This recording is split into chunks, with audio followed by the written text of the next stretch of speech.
So I think one huge way that crypto is essentially solving this is solving the communication problem. So you have a decentralized ledger, the blockchain, that essentially, it can communicate and transmit ideas in a way that, there is a price attached, but that price like attachment is probably the closest like abstract thing that we can get to where do we allocate our resources.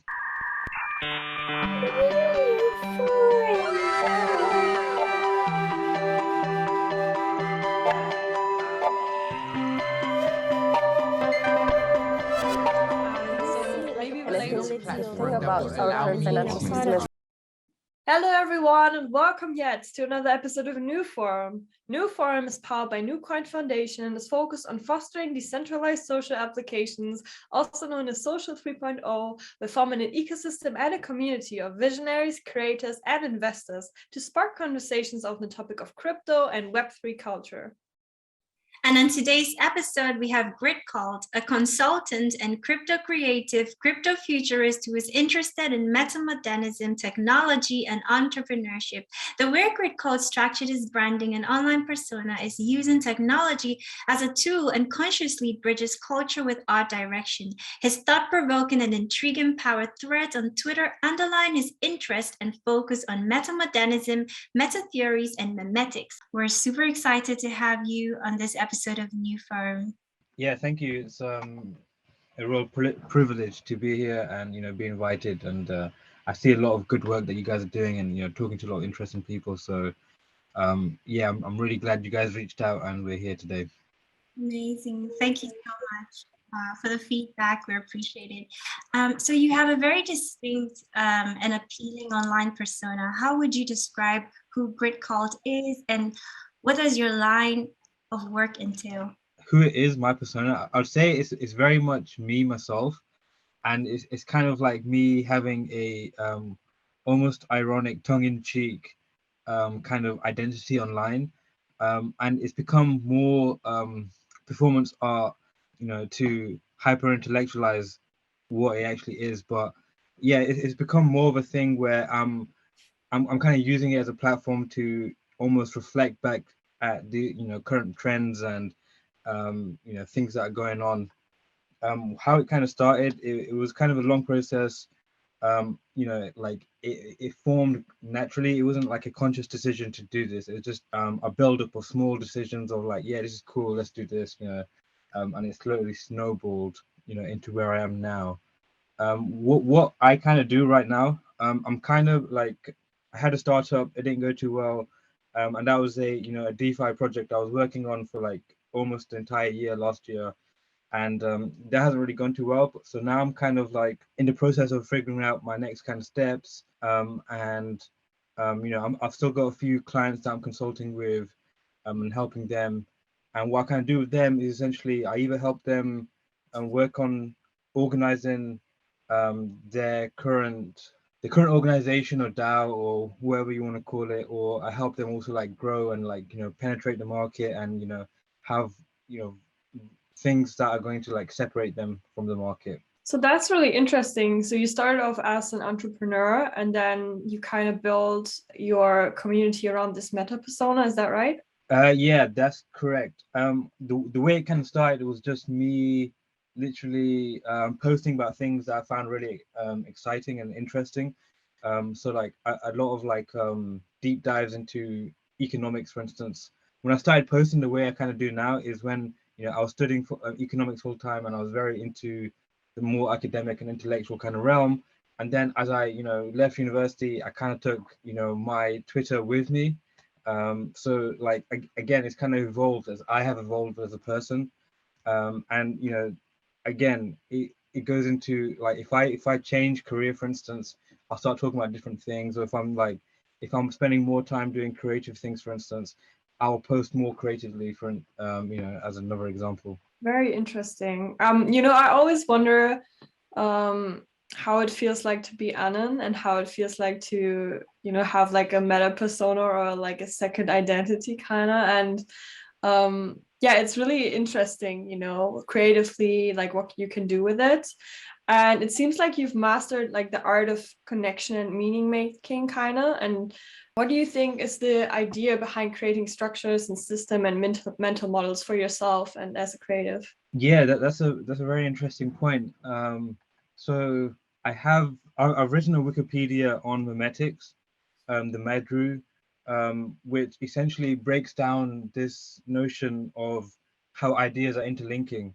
And going back to memetics, which I think is a huge kind of mental model that I have been using for a very long time to like, basically diagnose the world, is essentially you have these ideas that are very like atomic, and then these ideas will have some sort of history and legacy behind them that are very interconnected, and like from there you have a very like postmodernist kind of worldview, in the sense that there are structures that form things in the real world that we see today, but it goes beyond that by saying that these structures are very, very like fluid, and they are constantly changing. I think it's way more rapid than having the word, like for instance the word structure itself. It signifies something that's very solid. I don't think it's as solid as we make out to be. When we introduced you, we mentioned the word Meta-Modernism, and I'm curious to know what this word means as an aesthetic movement to you. Like, do you have any thoughts on that? Yeah.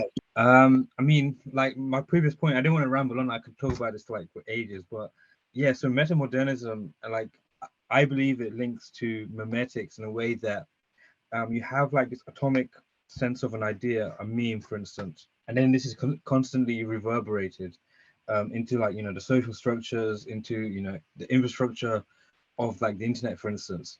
So metamodernity, in my opinion, it takes a step further than just postmodernism, in the sense that it's constantly reverberating back and forth between you and the meme. And what this essentially means, for instance, is like as soon as you put something out, you change the superstructure of the internet, for instance. So you kind of see that with the whole NFT space, where like the entire art market has already been disrupted, for instance, and it's changed. And one thing I kind of noticed about, like, once you have a viral meme, it's very unlikely for it to go like viral again. That's because like everyone's changed.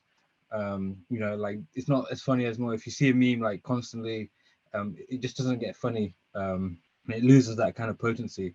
So it kind of reflects on that notion. And like for me, like and I've written about this slightly like a very long time ago now, but essentially it basically, because there's constant reverberation and you're getting constant feedback, you're more likely to choose which way you go within let's say society. So like you can construct your own kind of like narrative, your path, and you can choose more of how you want to be perceived. That's a really interesting thing. I realized that with social media in general, that it's kind of like you put out these ideas and you have people react, and some people might be on the same thought track or on the same, they already are thinking about the same concept or ideas. Even if you think about business, the way business is made is really different right now. It's more about the creativity than about the really, okay, it has to be that way, it has to be a certain way. And that can be good or bad, but I think it's really about innovation and creativity and driving everything forward. And it ties in with pictures, it ties in with, sentences, language. And yeah, it's really interesting to watch, I think, in Web3. Yeah, no, I think Web3 is probably like the cutting edge in terms of like that phenomena. But going back to your earlier point regarding Anon and metamodernity, like so, like having like as you describe a meta personality, I suppose, or a meta identity, is very meta modern in a sense, because it allows you to kind of construct your own narrative and like not be beholden to, for instance, superstructures or the social dynamic that you've been like born into. For instance, like on the internet, you can be anyone. So that's a very meta modern kind of thing. And then going into the second point regarding like media and content being the new oil, for instance. A lot of people are saying like data was a new oil, but like really it's like content, because everything is so socially driven and it has to be like, at least have good optics on social media. And I can't remember when this was posted, but a couple of months ago, Coinbase said they're a media company. I don't know if you guys remember, but like they've got like a whole media arm, and they were hiring like content creators. And one of the biggest VCs into crypto, A16Z, Andreessen Horowitz, like they produce a vast amount of content. They produce like guides, podcasts, a lot of videos regarding crypto and Web3 and all this other stuff. So I think it's become more and more kind of common just to like have that kind of relationship with people as well. And what I believe will happen in the future is that like these corporations themselves will like hopefully deteriorate into a sense where it's way more community driven, and it's way more based on small localized communities that are essentially DAOs. So how does crypto like tie in all of this? So crypto is essentially allowing more power to people, for instance. So because you have more control over your economic saying, so your ability within, let's say, capitalism is more nuanced. You have more control over. Again, it's going back to this whole notion of like the sovereign individual, where you have more power. And honestly, it's like as simple as that. So like the common trend for the last like 100 or so years has always been like more technology usually means like more freedom. Obviously there are like like certain pullbacks with that. Technology can definitely be used for like very negative means and uses, but the general trend has always been that there's more freedom. And with that, what essentially happens is that large powers are constantly like fighting to essentially exert their power. And me, like one of my like huge beliefs is to essentially like limit powers of, for instance, large bodies. And so, for instance, that can be like corporations, that can be nation states. And the reason why I kind of believe this is due to like a notion of localism, which basically means that governance should be restricted to like a set carrying capacity. And this can get convoluted, but essentially what that basically means is that like communities should be able to like govern themselves rather than if you have a too large a community, it gets very abstract and it gets very hard to essentially coordinate. And again, coordination and communication are probably the two largest problems like humanity has overall. How do you coordinate like resources? How do you coordinate communication? And I think I've been talking about DAOs for years, and obviously there's a lot of like problems with DAOs at the moment. But essentially, it's a novel way of like communicating value and communicating. How do we like come together and do something useful and provide value. So I think one huge way that crypto is essentially solving this is solving the communication problem. So you have a decentralized ledger, the blockchain, that essentially it can communicate and transmit ideas in a way that there is a price attached, but that price like attachment is probably the closest like abstract thing that we can get to where do we allocate our resources. I mean, the stock market and all of capitalism is already like doing this, but what crypto and the blockchain does essentially does this in a very decentralized manner that takes the power out of large corporations and large government bodies that have I mean, I'm not saying all corporations and governments are corrupt, but there's a huge tendency when you have that power over people, it tends to corrupt people, whether it's conscious or not. So I think once we have more power to people, we have better tools to solving these huge problems of communication, and where do we actually utilize and put value as a human race. Yeah, I like what you said about when you have like a smaller group of people thinking about a problem, it's a very different kind of conversation and reaction than if you think about 500 people in a party or 10 people in a party. It's a very different dynamic. And I think that's a good point you make with what companies and also maybe countries are really struggling with these coordination, with resources, with communication, and really catering to everyone who is part of it. And I think DAOs just really enable for you to look for communities and say, okay, these are the incentives and these are the morals that I align with and I can contribute. There will be issues, I think, in doing so, but at least we have the transparency of blockchain and of smart contracts to guide us around the rules, because if there's no transparency within the community, then yeah, corruption and all these things can happen. So yeah, looking forward to seeing more DAOs. You simply said communities being able to govern themselves. And I think that's like quite powerful, because I think we saw a lot of that back in the day. That's kind of how life was, you know, the communities pretty much govern themselves. Yeah, and it's an interesting thing to note. It's like, as like DAOs scale, like I've been like familiar with DAO since like 2018, 2017, and like, you know, back then it was very theoretical, and the inception or the idea of DAOs was essentially like, instead of people you have code. So, you know, that's where the whole like autonomous organization thing comes in. It's like it means it's being constantly run by like software. And one of the kind of my like things that grind my gear right now is like DAOs have become more of a kind of like, you know, social community thing. I don't think it's bad, but I think it's like it's a thing on its own. But one of the main problems I've kind of noticed is like a huge kind of scaling issue. And it's an interesting point, Joyce, that you brought up. Is like, you know, when you have like 5 people coordinating, it's a lot easier than like 500 people. So this is one of the kind of issues that we kind of see with like DAOs today. And you know, is essentially like, you know, you have like this you know, this hierarchy that needs to be formed because there's just so many people, and again, you run into the same issues as you know, like large corporations and government bodies. Is you have, you know, how do you coordinate 500 people? Do you use Slack? Do you use Discord? You know, where do we put the meeting notes? All these kind of things just come into play. And I was working in the corporate world for quite a while, and then I was working in startups and then Web3. But like the main thing that I kind of find as a common thread between all these places is like, how do we talk to one another? How do we communicate? How many meetings do we have?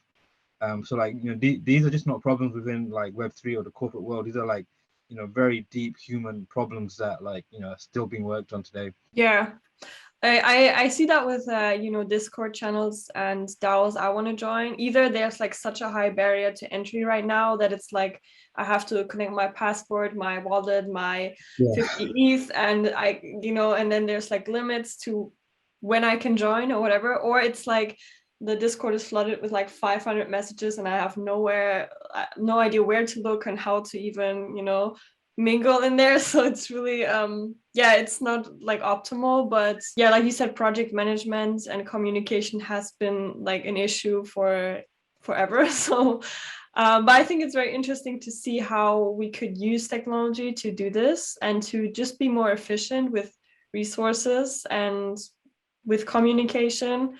And there's also the thing that when you have in-person communication, it's way easier to get social cues and things. But when you just text and write, you kind of have emojis, but it's a bit harder sometimes to, you know, get everything across, I guess. So yeah, it's an interesting thought.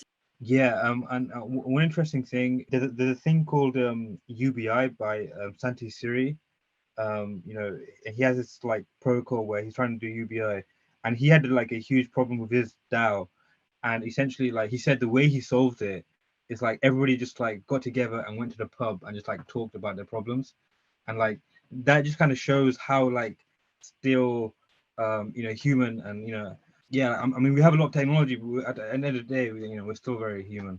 Right, because like we use the term, you know, digital communities, and I mean, it's interesting that like DAOs are pretty much, I'd say, you know, digital. It's a digital community that you create, but then it's really good that people can actually also do the, you know, in real life part of it, because the human interaction and just like seeing people and just seeing people's expressions and how people feel, you know, sometimes it really matters. So it's really nice that you shared that, because sometimes I'm thinking like, whenever I think about DAO, I'm just like, oh, it's everything is done digitally. I never thought that people with members of the DAO could actually meet, you know, in real life and have a chat and have a conversation. Like Salimi said, for me, I just don't want DAOs to be ending up us all sitting at home on our crypto and not meeting in person. I hope that there's going to be DAO events and things like that. So I'm really looking forward to that in the future, because it's really a difference when you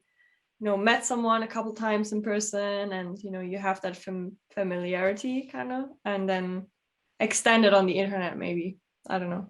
Like thinking with this like idea of like having like sort of like a limited amount of people within a DAO, because we know this human nature, this thing about human, and I'm like, how can a DAO like create this idea of like limiting the number of people to say, okay, within this DAO we're gonna just have like 50 people max. Do you think that sort of goes against our, like the principles or the values of Web3 culture, if there should be that sort of restriction? I think that's a very interesting question. I mean, on one hand, you have like this openness and transparency, and on the other hand, you have like just sheer limitation of resources. I think the problem is going to sort itself out, and I think like crypto is almost like solving it. The way it's kind of solving it is having NFTs as tickets to DAOs, let's say, for instance. So if you want to enter the Bored Ape DAO, you have to kind of buy in Bored Ape. But the thing is with that, because there's so high demand, it's like the floor price is just going to go up through the roof. So again, like that's kind of a problem on its own, that's kind of being solved by creating value through a limited amount of places. So I think that's the kind of like answer in that regard. Whether or not it's like a good thing long term, I don't know. I just think that's what it is right now. I think in the future, like I think it's gonna like break down in a sense where you have like way more like localized communities. One thing I really liked about the internet about 10 years ago was that you could literally do you could go on the internet and you can like basically access anything. Right now, like if you want to find something even on Google, you have to go like 2-3 pages, and like what we're kind of noticing on the internet is like things are becoming way more like gate kept. I personally don't like that, but I think it's like kind of future, and when you have like gate kept knowledge or information or like whatever, like there is going to be like way more transactions happening based on those things that are being gate kept. So I think that's a trend. Whether or not I like it, I don't know. I really like the trend of like having digital abundance and having all these other things, but crypto in a certain sense is going to the other way, where we have like value attached to everything, and there is you can create a limited edition thing on the internet now that can't be copied and pasted, for instance. So again, like I mean, there are aspects of Web3 that go against some of my things that I would like to see, but I also think there are like good things attached to that as well. One of the benefits, I suppose, is that Web3 doesn't really have like ad space, because everything's already paid, already getting the revenue, so they don't have to like there's no there is spam, but not in the same way as like email marketing, for instance. Yeah, I like what you said with the difference how the web feels, because I just realized like the past year or 2 years how much these advertisements and things change, like even the quality of videos and things. Like when I pop onto YouTube, it's a whole different set than it was like 5 years ago, and it's like it's so much in my face, like with Web2 apps right now and platforms. It's so in my face and it's so attention grabbing, and you almost feel like you just had like 5 Coca-Colas or something. And it's if I want to also, I had the problem the other day. I wanted to publish a website and I have to go through all these platforms and pay them, and then they have my data, and I was just like, I just want to have my own website, like with my name. Like, what's the problem here? But to have it on, like, to have it for everyone to see, I have to put it on a Web2 thing somewhere, And yeah, it's just really annoying. But yeah, again, then we have all these resources, and I'm super grateful for it. But yeah, it's really the pureness of the internet kind of changed, And interesting to watch. So I'm wondering, what are your focuses and what are your projects that you are super excited about and that you're working on? So I'm currently, my main client I'm working with is called Concave. They're a DeFi project where essentially they'll be building on top of Olympus DAO, and it's got like a lot of Olympus DAO members that actually worked on the original Olympus DAO that are now working on Concave. So just being part of that kind of circle, I'm really grateful for, and it's really like cool. So and the other kind of thing I'm working on, the main thing I was working on about 2 months ago was the startup, but that didn't really work out. So now what I'm working on is I've been working on like making clothing and fashion, like my own kind of like label and stuff for quite a while. I studied very briefly at CSM, Central St. Martin's, and I've done a lot of like courses here and there. So like my background has been like all over the place, and that has its benefits, but also has its downsides. The downside is like I'm all over the place. But so going back to the fashion stuff, we've already got like the samples made. We're going to release it very soon. We're going to have like NFTs of the items of clothing. That's going to be like a very small capsule collection. Manufacturing has been a headache. We spent about like 3 to 4 months just talking to like factories. It's been crazy, like with supply chains and like going from one, like it's been nuts. But thankfully we've got like we almost finished all our samples. And once we have that, we're gonna like create 3D models of NFTs, and hopefully be a very like Web3 native kind of brand. Alongside that, I want to create like, so that brand is essentially going to be like a collaboration and me and someone else, and like I want to create like a bit more of an informal kind of brand as well, and I believe that you can, like if you reduce the number of items per brand, you can, I suppose, create two. But again, this is probably a symptom of me, like being all over the place and wanting to do a lot of different things. But alongside that, I'm currently talking to I don't know if I should mention this, but I'm currently talking to like Jimmy Choo. They've currently got a incubator in London that I'm currently talking to. So that goes through, that goes out really well. And the other kind of thing is I'm consulting a few other platforms. One platform I'm working with is called Tribes, and that's a fashion platform that will essentially build a supply chain on the blockchain. So what essentially that means is, you have all these, interactions of commerce and retail, but there's a lot of like transparency that's not there. So that's what they're building. I can send you guys, the website later. But that's not, I'm not spending, that's like a very slow kind of process. Me and the other founder, and that's hopefully we're trying to create a tool for brands that are going to be Web3 native, because I personally think the next kind of like wave in NFTs is going to be fashion oriented. We're already kind of seeing this with like certain collaborations with Adidas and Nike. So I'm just trying to give you guys like the entire picture. The other thing I'm working on is a documentary and like podcast series. That the podcast is more or less done. I just need to edit them. It's been a bit of a long time, but that's almost done. And then with the documentary, I've got a production company attached. I met them in LA, and we're just working on a documentary regarding crypto, more so regarding the cult and community aspects of crypto.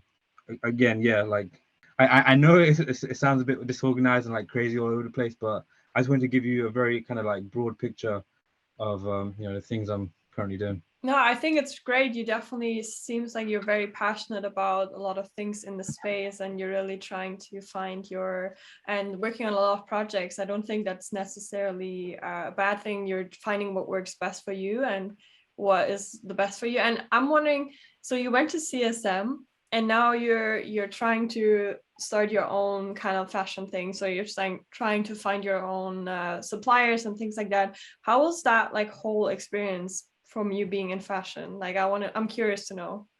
Yeah, I mean, just for a point of clarification, I only went there for like a short while, and then I switched my degree to like at a different university to economics and innovation essentially. But yeah, the process, how it's been very hectic. like designing and actually like creating tech packs of these kind of things, of the items like the jacket and whatever else, like that was relatively easy. The hard part was finding a factory and communicating with them, and then like staying in communication with them. How it's been, it's like there's been a lot of miscommunication. There's been a lot of back and forth. Again, it's like like they kind of misunderstanding certain things, or like they don't really like the tech pack wasn't explained properly. And like there's also like cultural things like in February, for instance, there was the Chinese New Year, and like we couldn't really like communicate to any factory for like 2 to 3 weeks, and that at that point we were just you know starting to get things made. And yeah, I mean it's definitely been fun, and like actually seeing like your ideas come to real life in front of you is more than worth it, in my opinion. And I wanted to like add to what Joyce said. I think that you're not all over the place. I think this is the beauty of Web3. You can try everything, and that's also the beauty of DAOs. You can join any DAO that has, I guess, has like goals that you find interesting, and you want to be a part of. And so I think this is the beauty, that you can just be a part of everything and try out everything. Because I don't believe that like, I think we're usually born with different abilities, right? And sometimes because of the nature of some of these like Web2 platforms, you feel a little bit limited, and you have to kind of follow this trend. But I think Web3 breaks all these barriers, and you kind of have this freedom to create, freedom to be you, represent yourself in so many ways. And so, yeah, I wanted to add that. And I also wanted to ask, so how does decentralize, because you mentioned the word culture as you were talking, and I'm wondering, how does decentralization affect culture, and where do you imagine the future of intellectual property to look like? Yeah, this is a very interesting notion. I mean, first of all, yeah, I totally agree with like having multiple projects. Pretty much every single person I know in Web3 is like they're working on multiple projects, they're advising multiple projects, and contributing to multiple DAOs. So yeah, I totally appreciate that, those comments. And then regarding culture and decentralization, I think like we're already kind of seeing like the effect of the internet is having on like culture itself. And I think we're living in a post-internet culture age, and like pretty much most the common culture, especially in the West, is like very like prominently internet based, and like it originates from the internet. So you have these like dances from TikTok, and then you have like these songs that go viral, and they're propagated via the internet. So like we live in a culture that's very like saturated by the internet. So like we're already kind of seeing that, and what Web3 and further decentralization does, it adds like fuel to the fire. So because like people have more autonomy, they have like the ability to like traverse the internet and like meet like-minded people, and be in a community that they very much enjoy. What is the effect of this is essentially like, again, you're going to have more fractalization, you're going to have more niches, and you're going to have like more interesting ideas as a side effect, because there's just more like smaller communities that are developing and like creating this kind of harmonic feedback with itself to like create something. So that's one effect. The large like implication this is going to have on like wider communities is essentially you're going to have like more fringe politics. We're already kind of seeing this, like like the political spectrum is getting kind of wild, and there's just going to be like more variation between like ideas itself. And what also is going to manifest in is you're going to have like more secessionist kind of pressure in countries. And I think it's important to like examine how the micro will also like kind of affect the macro, and how this will kind of reverberate back into like geopolitics, and how that feeds back into culture. I personally believe that there's going to be huge wide scale fractalization. People are going to be very different. And but one of the interesting things about crypto itself is because there's value attached to ideas now, is essentially like the good ideas, they constantly and quickly being like copied and pasted not in a literal sense, but like, if you have one good like crypto idea or an NFT idea, for instance, like the Bored Apes, they gave rise to like 100 different like variations of the Bored Apes, derivatives, for instance. So like we're going to see like more derivatives of successful things, which will create like a harmonious kind of culture. But you also have this other pressure where you have this constant force of like people wanting to like separate and then coalesce into a small group, and then they get successful, they grow, and then they'll slowly disband.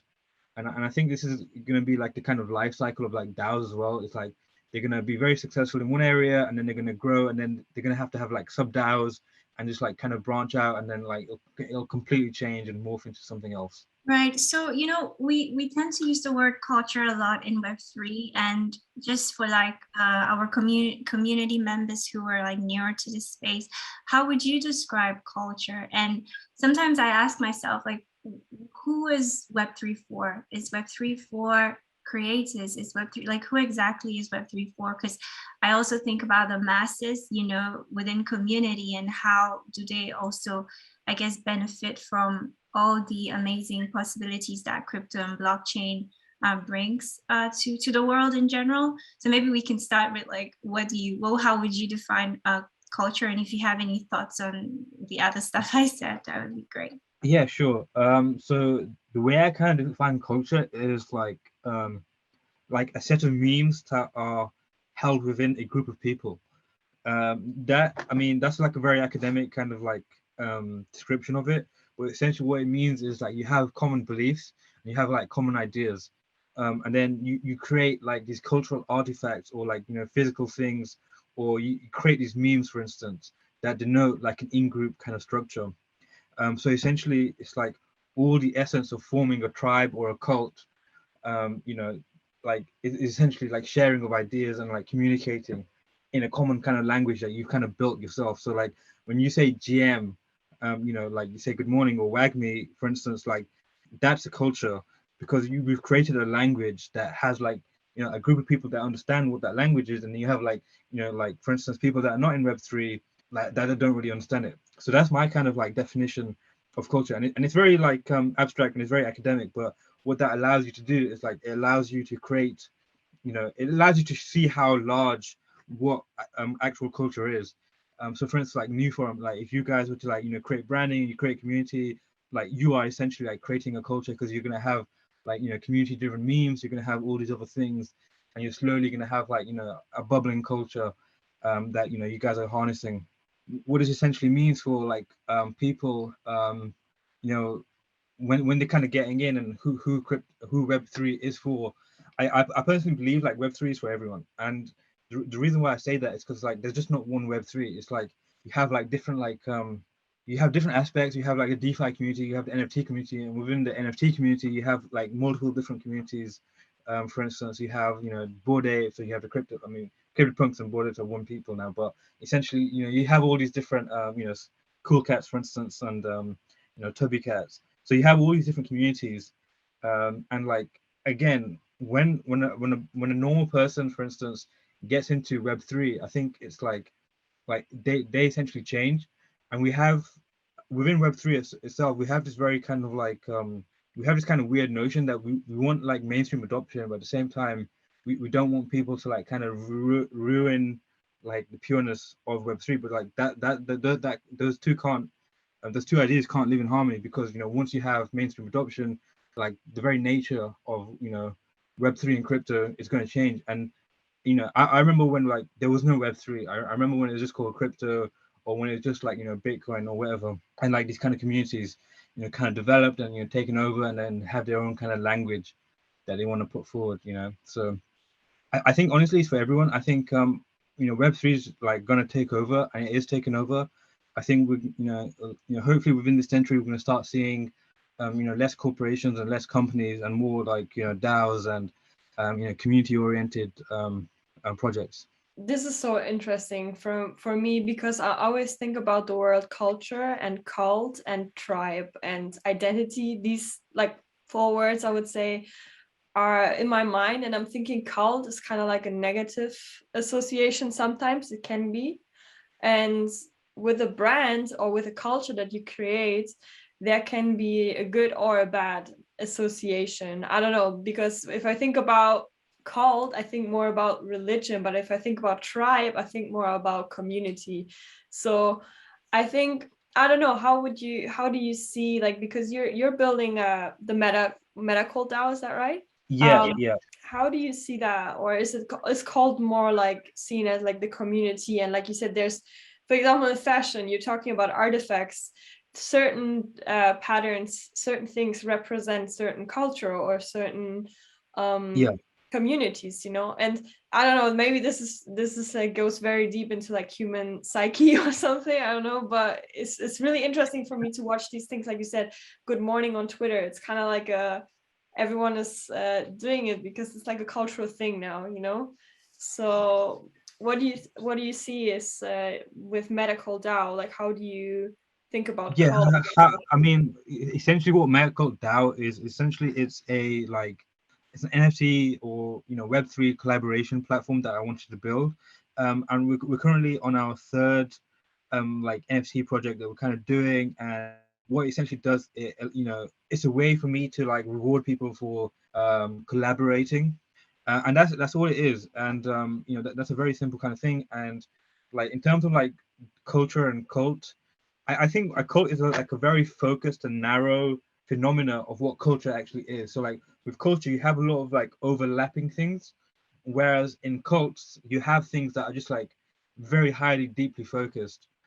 So for instance, and I think that's what like kind of separates them. So what is a culture is something that's like it's way more fluid, and like you can like opt in and out, whereas a cult is like you have all these like identifiers and language and all these like you know artifacts that you're surrounding yourself with.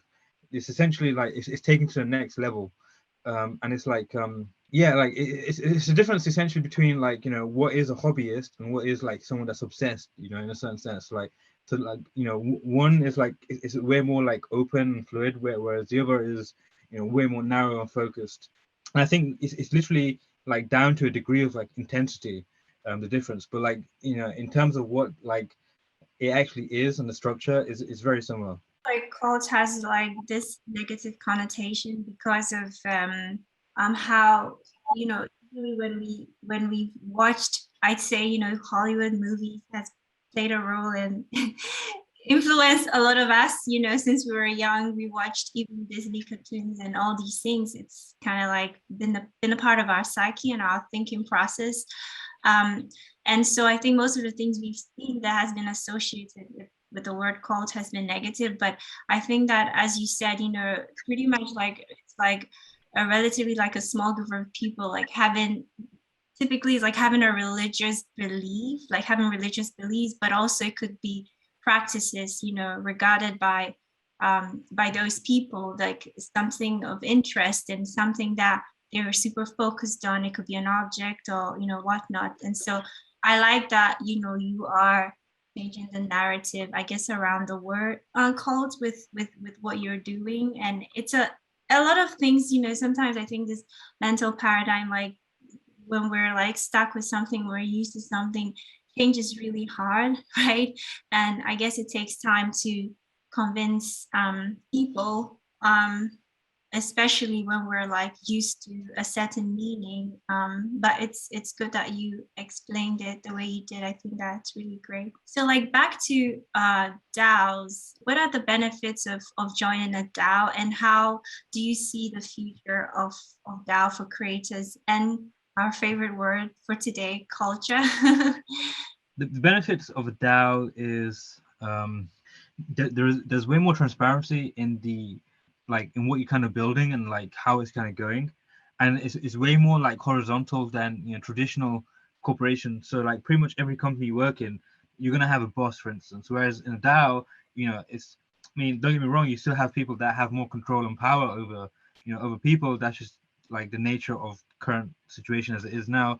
But it's going to be way more transparent, and it's going to be way more open, and your voice is going to have like way more meaning. Whereas if you just work as a cashier, for instance, you don't have as much say in a large corporation like Walmart, for instance, as you do in a DAO. So like that's a huge benefit, and I think that's been like a social trend of like social well-being and social welfare that's kind of come in, and workers' rights. That's now we have actual equity, and we have actual we're getting rewarded in equity as well, and we can buy and sell and increase this. And I think that's just like super important for social welfare and humanity as a race. And I think like that's one of the kind of things that kind of drew me to this, is that like DAOs are essentially going to essentially eradicate these like super hierarchical structures that are enforced, because we have this decentralized entity that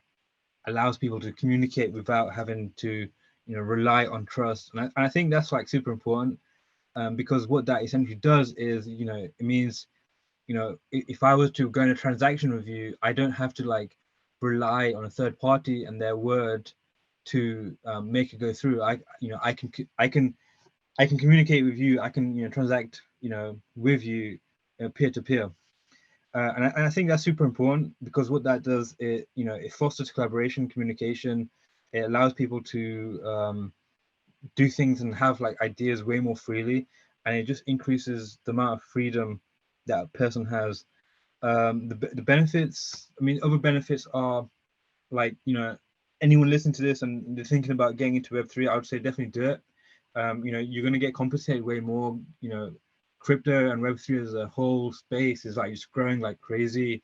There's new jobs every day. I'm constantly being asked like people that want to hire people. So like that's another benefit, and you want to be in a growing kind of world and economy. But for me, what really kind of drew me to crypto and Web3 is essentially the ideological notions behind the technology. I'm not as like, I mean, don't get me wrong, the money and like price action is good, but really what this kind of means as humanity is like a liberating like technology in a way that we haven't really seen before. And it's going to be, imagine what the internet did for people in terms of like, rural communities. Like Web3 is just going to increase that. And, I'm working with a lot of people from marginalized communities and, like from places all over the world, and essentially like onboarding them into like Web3 and getting them paid in like crypto. It's just like a huge force multiplier, and thing that creates leverage. Going back to your early point, I don't think I really addressed the point regarding intellectual property. I just kind of remembered. But yeah, regarding intellectual property, I think what's going to happen is that intellectual property, and I'm currently writing a thread on this, which is really interesting. What's going to happen with intellectual property is essentially like conventional intellectual property is all created by the government, in the sense that you have to have the government to enforce intellectual property rights. So if you were to put into a patent, it goes through like a government body, which essentially allows people to enforce their right via prosecution by courts. Whether that's right or wrong is a whole other subject. I personally think that intellectual property is, as a whole, is very like flawed in the current way it's doing, mainly because what it does, it creates huge amounts of rent seeking. Rent seeking is essentially like like working or like earning something that's not like an equal relationship to the values it's providing, for instance. So what I think Web3 is doing is like there's this CC0, CC0 kind of new kind of copyright that's been well adopted by people. So essentially what's happening is the way like intellectual property will go in the future, for creatives or like just technical advances, is people will be able to be rewarded for like their intellectual property. So we're seeing this a lot with NFTs. So a good NFT project will have a lot of sales and a lot of secondary and a huge kind of community behind it. But at the same time, what it allows people to do is it allows people to like have that intellectual property and then kind of copy it and put a twist on it. So what we're going to see in the future is like a huge kind of emphasis on like branding and creating a brand around your intellectual property, rather than just having the intellectual property on its own. But the flip side of why this is good is because, for instance, imagine someone create like synthetic insulin. Right now, it's like being like the price of insulin is like it's being sold at like 300 or 400 times the amount it's made for. But if you were to have like an insulin 3D maker like that's decentralized, like you still be able to make a lot of money, and the people that invented it, they'll still be rewarded. But at the same time, like the fact that you have to have branding is because you can have like people trying to copy it or like downplay the price. But at the same time, this is good because what, you know, like things that are really needed in humanity, like the price should definitely be low. And like if you look at throughout history, for instance, like education, like they only propped up because of like, you know, certain things, you know, due to centralized forces. For instance, you know, the education has gone up because, but that's because, you know, like very like centralized bodies of government are like propping up, you know, loans and structures, and, you know, like gatekeeping a lot of things. So I think that's what the way it's kind of changing. And I think like Web3 itself, it's like it's changing so much so quickly. You know, access to finance and access to like, you know, lucrative you know, DeFi plays as well is a huge kind of like force equalizer as well. I think we just yesterday talked with a guy about the CryptoPunks and about IP and how you can now own the IP of a punk, for example, and I could buy an avatar and then I could have the IP and create a whole brand or world around it. And I think that could be great, and that can be also, like you said, maybe not so good. But if you, for example, the guy who invented the smiley thing, he never got like any money for it because he didn't have like the rights to the smiley. And I'm like, okay, this in Web3 this shouldn't be the case. And I also really like what you said about gatekeeping education. It's really like we see with the internet now that you can learn anything, and if you're really disciplined. And I think that's great because education should not be super highly gatekept for everyone around the world. If people want to learn something, they should be able to find resources.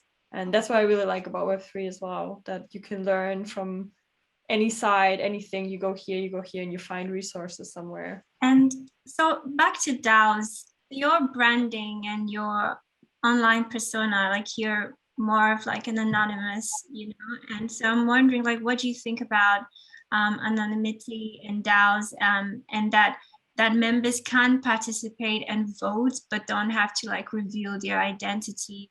Do you like experience this yourself, or have you had a chance to be who you are and then still be a part of a DAO? Yeah, that's a very interesting kind of notion. I think we need like I'm not as anonymous as people think. Like I meet people off the internet all the time. Like, you know, I go to conferences. I was at NFT NYC, then I was in Miami, Art Basel and stuff. But I believe that there should be this option of like anonymity, mainly because it's like throughout history, it's like when you don't have anonymity, you essentially have like, you know, a breeding ground, persecution, and all these other things. You know, and like people can't really be who they are, you know, on the clear web, mainly because, you know, there's still like huge amounts of like, you know, like notions. Maybe they live in a country where, you know, for instance, their sexuality is repressed, or, you know, their like ethnicity is, you know, repressed, or like, you know, being persecuted. So I definitely think that we need it, and I think we need to go even further. And I think we need to have like, you know, total anonymity in like, you know, for instance, like DeFi, or like, you know, who holds this wallet. And I think, you know, there has to be like even more. The reason why I think that, and, you know, is because there has to be, you know, like some like protection for like the individual person in a way that's like not mandated by third parties or like the large you know, corporation, for instance. The reason why, again, it goes back to like empowering an individual. Once we like empower an individual, like society itself will start to like, you know, change. The way we communicate will change. Like, you know, all these other things, you know, will change. People, you know, there'll be less violence in general, if more people are empowered. And that's what we're kind of seeing.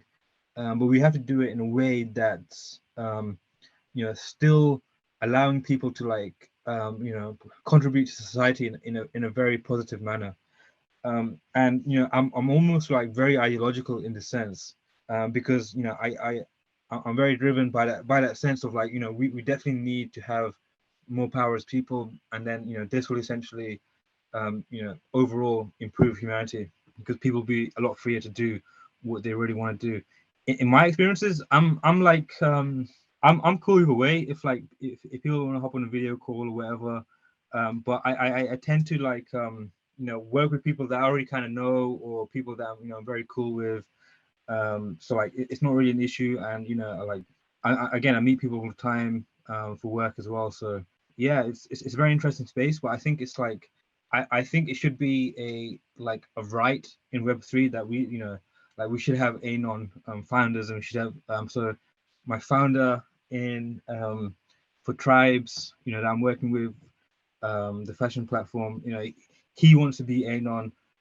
He has a like Web2 job, so like he has to, like, for work and other reasons, stay anonymous. But I think like it's not so much I don't think it's a small issue. I think it's a huge issue that should be at the forefront of a lot of things. The way we kind of like Web3 and block Bitcoin itself, like I always say, is a ideological technology, in the sense that it was the ideology of having free transactions away from centralized banks that create this entire space.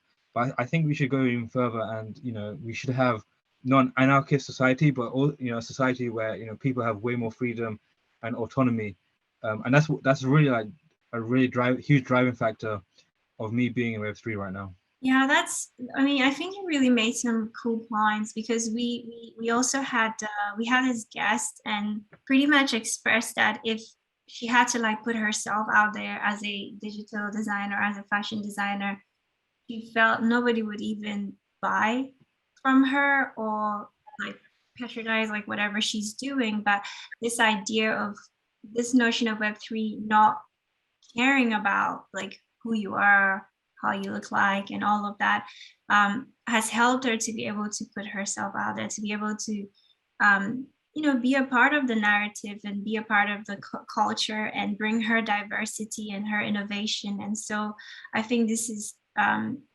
this is something that I know we should talk about more, because there's also this idea of like, oh, what if the person behind that image is scamming me, and so it's there's like the pros and cons. But I mean, my counter argument to that is that, like, when you have an anonymous identity, like you don't have the identity in the vacuum. You also have like cultural identifiers. You have like things that you talk about, like if you study like a lot of anon people, you could probably guess like what kind of community they're from, or like whereabouts in the world they're from, because as humans, we're very entrenched in culture and tribes, and it's a very like very raw process, deep down into like our like very fundamental foundation and fabric as who we are.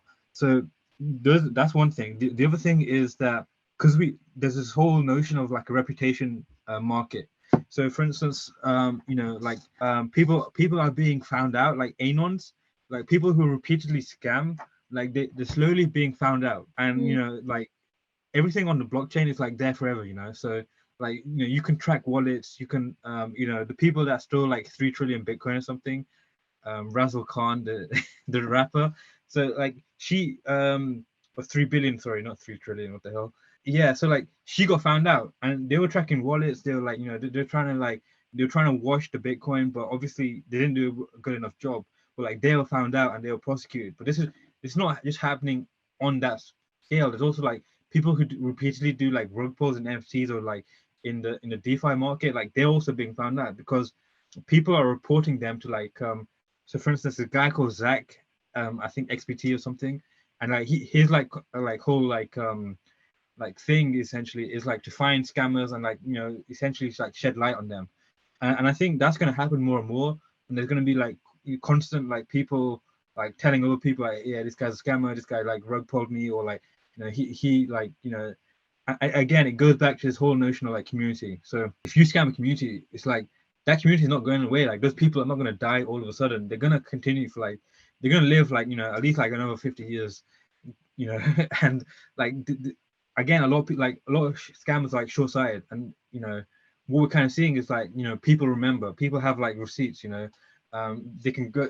yeah, like that's what we're seeing. So I think like this notion of like, oh yeah, this person's bad or this person's scammer, I think that is a huge threat, and like that kind of shows that we're still in a very kind of like early stage where people are rug pulling, but at the same time it's like we're also like developing our own like self-governing and self-policing mechanisms as a community, which is very organic and bottom up. Yeah, I really just think about when we talk about this topic, how it could benefit in the workspace in terms of like diversity, because You know, usually when you hire people, there is like a cluster that the employee chooses on the way you look like, or if you're a female or a male, and these type of things that they might not say, but in their back of their mind, for some reasons, the way that you look or the way, you know, what gender you are or what skin color, they might think, okay, this candidate is better, even though you might have the same skills or even better skills, or even,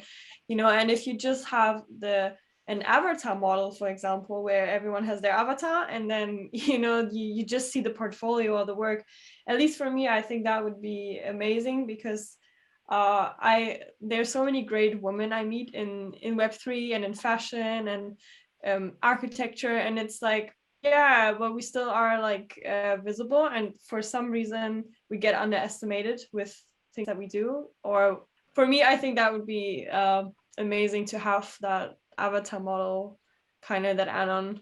Who knows, I might create an Anon and nobody knows, you know. So Yeah, I mean, like you totally could, and like you can just like run that as alongside your identity. I mean, we have like in culture as well, we have this kind of like you know, history of like anon writers and publishers, not publishers, yeah, like authors, for instance, like so like J.K. Rowling, she's got like a whole other persona that's a man, you know, so like and that's anon as well. I mean, it was anon, she revealed herself, but again, like you could definitely do it, and yeah, I would say like, yeah, just experiment with it and like, you know, play around with it.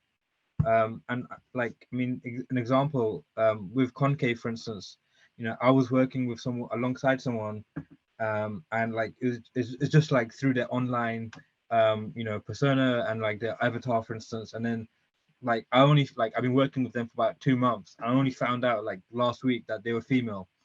So like I don't really hold that, like I think that's good, and I think that's why we should like encourage more like anonymous kind of things, because you know it just like shows, it shows that like, you know, value can be created from anyone, and not only that, but also the fact that like, you know, it is more value driven, like rather than like, you know, working on like signifiers or like, you know, person's identity, you're working more on what they've created, what they've built, and you know, their past works. I think that's really powerful because most people, like a lot of creators or let's say artists, are more of like they're mostly introverted, you know, and I think that they just want to do the work, they just don't want to be bothered, and not necessarily want to put themselves out there. And I think that being able to just create and just be yourself and still be part of the conversation, I think it's really, really powerful, and not have to worry about how, like, even like as Joy was speaking, I was thinking about even a person's name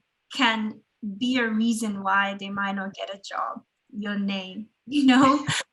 It's sad. It's really like it's a shame, but I think that, yeah, you're definitely touching on really, really interesting points, and I think this is gonna get our community that thinking, because we all need to think and we all need to make this space exactly what we envision it to be. And clearly we're not exactly there yet, but I think this type of conversation gets us thinking and gets us working and doing our parts, right? So yeah, I think we had such a great conversation. I'm wondering, GRITCULT, do you have some maybe last takeaways for our audience before we wrap up? No, other than the fact that yeah, like dive into Web3. It's here to stay, and yeah, like just I'll say like keep more of an open mind than you used to in Web3, and like I suppose those two main things, you know, and obviously like check out me on Twitter. Yeah, let us know, where can our audience find you on Twitter? Just Twitter, GRITCULT. I've been recently like making a few threads here and there. But yeah, I'm about to release a lot of my stuff and like, you know, do a lot more creative projects now as well. So hopefully that should be underway. Nice. I'm definitely looking out for the fashion. Yeah, excited for that. Thank you so much. Yeah, thank you so much, GRITCULT. We really had a great time, quite a stimulating conversation, and I think our community will really, really enjoy this. Thank you, Joy, and thank you all for being a part of this episode of NEWFORUM. If you want to get more involved in our community, make sure to follow us on our social platforms. We will have all the links in the description below. You can also join our private Telegram group, and we will make sure to put that in the link. Thank you again, and see you in the next episode. Thank you, guys. Cheers. Bye.